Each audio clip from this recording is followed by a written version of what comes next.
This slime has the coolest packaging ever. It even lights up, which I'll show you better in the dark later on in the video. The texture is not so great. I actually bought this in Cambourne when I went to Terrific Day at the weekend. If you live in the Cambourne Red Roof area, you will have definitely heard of Jim's Cash and Carry. There is all sorts of random stuff in here. I've not been in one for about 15 years.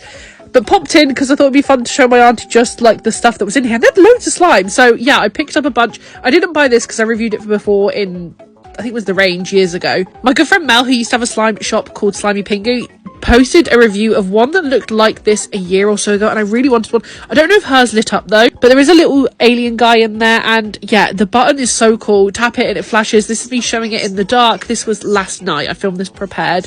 Oh, I just love it. I know that the texture's not going to be great. I could tell when I shook it, but I just wanted it for a decorative piece. I think it's so cool. It does come with a little protective extra seal on it, and yeah, getting it out is a bit of a mission, I'm not going to lie. It did take me a few minutes. I ended up cutting most of this out because I end up shaking this for so long. In the end, I found like gradually easing it out like this was the best way to go. This looks so gross. I also didn't want to rip the slime too much because usually with water slimes they're pretty rippy. And then in the end I just had to shake it to get the alien out. He is glow in the dark. He's really cute. And yeah, to be fair, it does feel like a proper water slime. However, water slimes do traditionally have a decent stretch on them, and this one just doesn't. It is better than some water slimes because it does stick back to itself, because there are a lot these days where when you rip them, they just kind of stay all like crumbly. If you know you're not going to be able to get any stretch from this, it isn't bad. It's like nice to kind of squish through your fingers, and it's a really pretty colour.